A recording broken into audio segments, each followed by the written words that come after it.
जय श्री हरि। लक्ष्मी नारायण की जय। परमा एकादशी का पारण विधि और नियम आइए जानते हैं। पुरुषोत्तम मास की कृष्ण पक्ष की एकादशी को परमा एकादशी कहा जाता है। यह एकादशी भगवान श्री विष्णु को अत्यंत प्रिय मानी जाती है। शास्त्रों में इसका विशेष महत्व बताया गया है। इस व्रत को करने से पापों का नाश होता है और भगवान विष्णु पुरुषोत्तम भगवान श्री कृष्ण की कृपा प्राप्त होती है। व्रत करने वाला व्यक्ति दसवीं तिथि से ही सात्विक आहार ग्रहण करे, लहसुन, प्याज, मांस, मदिरा और तामसिक भोजन का त्याग करे।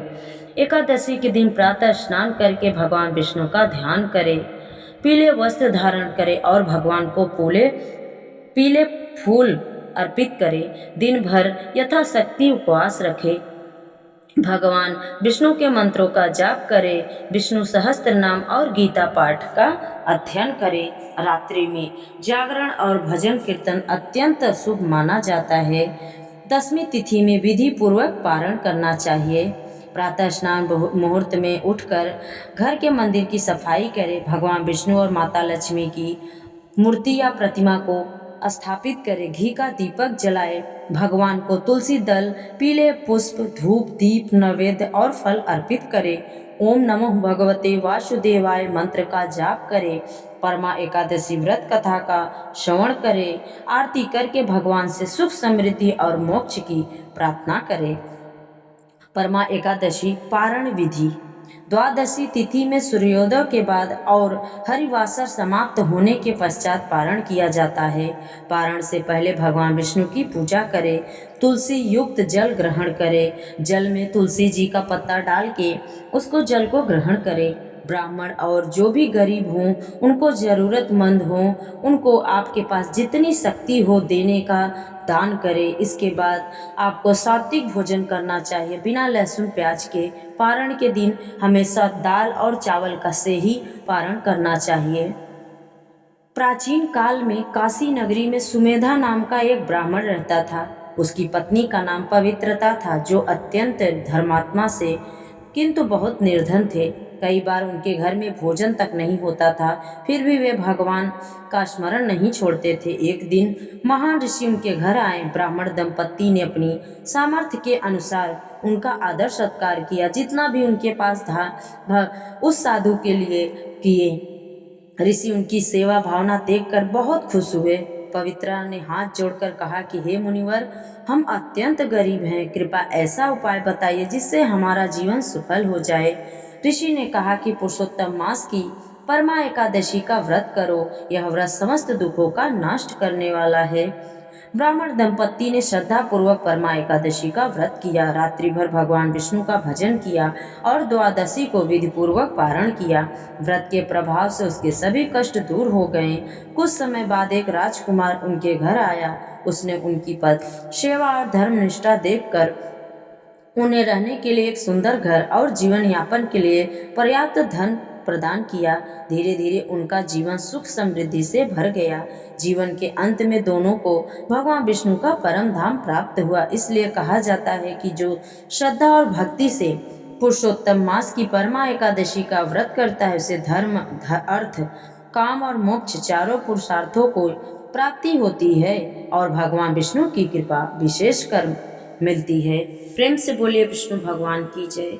आइए सुनते हैं माता तुलसी की कथा। एक कन्या थी। जब वह थोड़ी बड़ी हुई और उसको समझ आने लगा, तब से ही वह तुलसी माता की पूजन करने लगी। उसके प्रतिदिन का नियम था कि तुलसी माता का पूजन करने के बाद ही खाना खाती थी।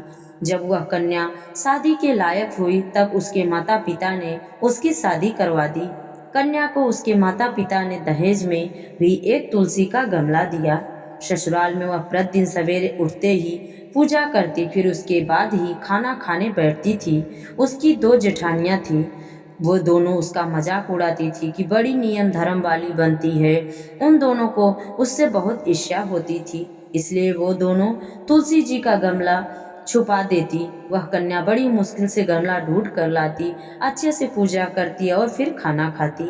वह गमला ढूंढ कर लाती तो एक दिन तो उसकी जेठानियों ने क्या करा कि गमला ही दूर फेंक दिया। कन्या ने खूब ढूंढा पर उसे गमला नहीं मिला। वह बहुत ही परेशान हो गई। उस दिन तो उसने खाना भी नहीं खाया।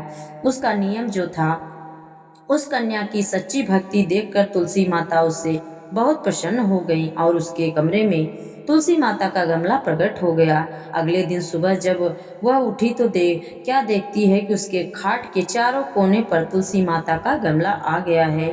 यह देखकर वह तो बहुत प्रसन्न हो गई कि अब मेरी तुलसी माता को कोई नहीं चुरा सकेगा। पूजन करने के लिए भी वह कहीं और जाना नहीं पड़ेगा और कोई मेरी तुलसी माता को फेंक भी नहीं सकेगा। वह तो जल्दी से उठकर स्नान करती और तुलसी माता की पूजन कर लेती। जब वह खाना खाने बैठी तो उसकी जेठानियां मजाक करने लगी। लो, देवरानी का नियम धर्म पूरा हो गया। उससे पूछती हैं कि तुलसी जी का पूजा कर ली क्या। देवरानी धीरे से बोलती है, हाँ कर ली। जेठानियाँ बोलती हैं कि कहाँ से कर ली पूजा, गमला तो फेंक दिया था। देवरानी कहती कि देख लो, मेरे कमरे में खाट पर तुलसी जी लग रही हैं। जेठानियाँ बहुत शर्मिंदा हुई और बोली कि देवरानी, तेरी भक्ति सच्ची है, हमने तुझे बहुत परेशान करा, हमें माफ़ कर दे। देवरानी उन्हें माफ़ कर दिया। हम भी तुलसी माता से यही प्रार्थना करते कि हे तुलसी माता, जैसी कृपा आपने देवरानी पर करी वैसी हम सब पर कृपा करना। उसी गांव में एक बुढ़िया थी। उसको तुलसी पूजा करने का नित्य नियम था। वह प्रतिदिन खाना खाने से पहले पूजा करती और उसके बाद खाना खाती। वह तुलसी माता से प्रतिदिन प्रार्थना करती, हे तुलसी माता, खट खीर का भोजन देना, पाट पीताम्बर का वेश देना, योगिनियों जैसी मौत देना, स्वर्ग का वास देना, राम लक्ष्मण का कंधा देना, सीता जी का चाल चलावा देना। यह सुनकर तुलसी जी सूखने लग रही थी। तब लक्ष्मण जी उधर से जा रहे थे तो उन्होंने पूछा, तुलसी जी कि आप सूख क्यों जा रही हो। तब बुढ़िया रोज मेरी पूजा करती है और मुझसे खाने का लड्डू मांगती है, खेलने को भाई मांगती है, खाड़ खीर का भोजन मांगती है, पाट पीतम्बर का वेश मांगती है, अपनी कांध मांगती है, सीता जी का चाल चलावा मांगती है और स्वर्ग का वास मांगती है, योगिनियों सी मौत मांगती है। बाकी सब तो मैं दे दूंगी, पर आपकी कांध कहाँ से दूं और सीता जी का चाल चलावा कहाँ से दूं। राम जी और लक्ष्मण जी तुलसी जी से बोले कि आप हरे भरे हो जाओ, सब हो जाएगा। कुछ दिनों बाद बुढ़िया माई मर गई। लोग इकट्ठे होने लगे, क्यों ले जाने के लिए उसको तैयार करने के उठाने लगे तो वह इतनी भारी हो गई कि उसको लोग उठा नहीं पाए, उसको हिला भी नहीं पा रहे थे। लोग कहने लगे कि बुढ़िया इतनी भारी कैसी हो गई, वो तो देव दर्शन सब करती थी, क्या वह कोई जादू टोना करती थी जो ऐसी भारी हो गई। इतने में राम लक्ष्मण और सीता जी आए। सीता जी ने चाल चलावा किया और राम लक्ष्मण ने कंधा दिया और बुढ़िया तो सदैव वैकुंठ को चली गई। हम भी तुलसी माता जी से यही प्रार्थना करते हैं कि हे तुलसी महारानी, जैसी सदगति उसको दी वैसी सदगति सभी को देना। प्रेम से बोलिए तुलसी महारानी की जय। अब सुनते हैं माता एकादशी की व्रत कथा। प्रेम से बोलिए एकादशी माता की जय, विष्णु भगवान की जय। सृष्टि के प्रारंभिक काल में जब देवता और दानव अपने अपने बल के अनुसार तीनों लोकों में विचरण करते थे, तब अधर्म का प्रभाव समय समय पर बढ़ जाता था। जब भी अधर्म बढ़ता, भगवान श्री हरि विष्णु धर्म की रक्षा के लिए किसी न किसी रूप में प्रकट होते और अपने भक्तों की रक्षा करते। उसी समय चंद्रावती नाम की एक अद्भुत नगरी थी। उस नगरी में मुर नाम का एक महाबली दैत्य रहता था। वह अत्यंत पराक्रमी था और उसने कठोर तपस्या करके अनेक वरदान प्राप्त कर लिए थे। उसके बल के सामने बड़े बड़े योद्धा भी कांप उठते थे। धीरे धीरे मुर का अहंकार बढ़ने लगा। उसने देवताओं पर आक्रमण करना आरंभ कर दिया। इंद्र सहित अनेक देवता उससे पराजित हो गए। स्वर्गलोक पर भी उसका अधिकार हो गया। देवताओं ने अपने अनेक बार युद्ध किया किंतु वे सफल नहीं हुए। अंत में सभी देवता भगवान विष्णु के शरण में पहुँचे। देवताओं ने हाथ जोड़कर कहा, हे जगत पालक, हे नारायण, आप ही संसार के रक्षक हैं। मूर दैत्यों के अत्याचारों से हम बहुत अत्यंत दुखी हैं, कृपा करके हमारी रक्षा कीजिए। भगवान विष्णु ने देवताओं की प्रार्थना सुनी और कहा, हे देवगण, भय मत करो, अधर्म का अंत निश्चित है, मैं स्वयं मुर का विनाश करूंगा। भगवान विष्णु अपने दिव्य आयुधों के साथ युद्ध भूमि में पहुंच गए। मुर दैत्य ने भगवान को देखकर हंसते हुए कहा, विष्णु, आज तुम भी मेरे सामने आ गए हो, अब तुम्हें भी पराजित होना पड़ेगा। भगवान मुस्कुराए और बोले, मुर, अहंकार विनाश का कारण बनता है, अभी भी समय है, धर्म का मार्ग अपना लो।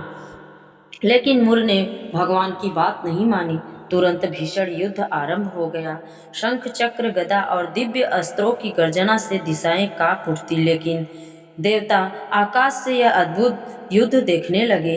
युद्ध एक दो दिन नहीं बल्कि अनेक वर्षों तक चलता रहा। मुर दैत्य अत्यंत शक्तिशाली था और बार बार अपनी मावी शक्तियों से नए नए रूप धारण करता था। भगवान विष्णु उससे अत्यंत प्रत्येक आक्रमण को विफल कर देते। एक समय ऐसा आया जब भगवान बद्रिका आश्रय की ओर गए। वहां हिमालय की पवित्र पर्वत श्रृंखलाओं के बीच एक दिव्य गुफा थी जिसका नाम सिंहावती था। भगवान उस गुफा में कुछ समय विश्राम करने लगे। मुर दैत्य भी उनका पीछा करते हुए वहां पहुंच गया। उसने देखा कि भगवान विश्राम कर रहे हैं। उसके मन में कपटपूर्ण विचार आया। उसने सोचा, युद्ध में मैं इन्हें पराजित नहीं कर सका, अब जब ये विश्राम कर रहे हैं तभी इनका अंत कर देता हूँ। जैसे ही वह भगवान पर आक्रमण करने के लिए आगे बढ़ा, उसी क्षण भगवान के दिव्य शरीर से एक अद्भुत तेज प्रकट हुआ। वह तेज धीरे धीरे एक दिव्य कन्या के रूप में बदल गया। उस कन्या का रूप अलौकिक था। उसके मुख से सूर्य के समान प्रकाश निकल रहा था। उसकी आंखों में अद्भुत तेज था। उसके हाथों में दिव्य अस्त्र शस्त्र सुशोभित थे। उसे देखकर स्वयं मोर दैत्य भी क्षण भर के लिए चकित रह गया। कन्या ने क्रोध से कहा, हे दुष्ट दैत्य, ठहर, जब तक मैं जीवित हूँ तब तक तू भगवान श्री हरि की ओर आंख उठाकर भी नहीं देख सकता। मुर ने हंसते हुए कहा, तू कौन है जो मुझे ऐसी चुनौती दे रही है? कन्या बोली, मैं धर्म की रक्षा के लिए प्रकट हुई हूँ और आज तेरे अत्याचारों का अंत होगा। इतना कहकर उसने युद्ध आरंभ किया। दोनों के बीच भयंकर संग्राम होने लगा। दैत्य ने अनेक अस्त्र चलाए किंतु कन्या ने सभी को नष्ट कर दिया। युद्ध कई घंटों तक चलता रहा। उसके बाद उस दिव्य कन्या ने अपने तेज से मुर दैत्य का सिर धड़ से अलग कर दिया। मुर दैत्य धरती पर गिर पड़ा और उसका अंत हो गया। उसके मरते ही तीनों लोकों में आनंद छा गया। देवताओं ने पुष्प वर्षा आरंभ कर दी। कुछ समय बाद भगवान विष्णु जागे। उन्होंने उस तेजस्वी कन्या को अपने सामने खड़ा देखा। भगवान ने प्रसन्न होकर पूछा, हे देवी, तुम कौन हो? कन्या ने हाथ जोड़कर कहा, प्रभु, मैं आपके ही दिव्य तेज से उत्पन्न हुई हूँ और मैंने मुर दैत्य का वध किया है। भगवान अत्यंत प्रसन्न हुए। उन्होंने कहा, देवी, तुमने देवताओं और संसार की रक्षा की है, इसलिए मैं तुम्हें एक महान वरदान देता हूँ। आज जिस तिथि को तुम प्रकट हुई हो वह एकादशी तिथि है, इसलिए आज से तुम्हारा नाम एकादशी होगा। जो मनुष्य श्रद्धा और भक्ति से इस दिन व्रत करेगा उसे समस्त पापों से मुक्ति मिलेगी। उसे धर्म, अर्थ, काम और मोक्ष की प्राप्ति होगी। जो मेरे नाम का स्मरण करेगा उस पर तुम्हारी विशेष कृपा रहेगी। यह सुनकर देवी ने भगवान को प्रणाम किया। देवताओं ने भी एकादशी माता की स्तुति की। तभी से एकादशी माता का व्रत संसार में प्रसिद्ध हुआ। कहा जाता है कि जो व्यक्ति श्रद्धा से एकादशी का व्रत करता है उसके जीवन के अनेक कष्ट दूर हो जाते हैं और भगवान विष्णु की कृपा प्राप्त होती है। प्रेम से बोलिए एकादशी माता की जय, भगवान विष्णु की जय। आप सभी को परमा एकादशी की हार्दिक शुभकामनाएं। आप सभी के ऊपर माता लक्ष्मी, माता एकादशी और भगवान विष्णु, तुलसी माता की कृपा सदैव बनी रहे। आप सभी को कथा अच्छी लगे तो लाइक करना मत भूलिएगा। कमेंट में जय लक्ष्मी नारायण, जय तुलसी महारानी और जय एकादशी माता जरूर लिखे। जय श्री हरे, राधे राधे।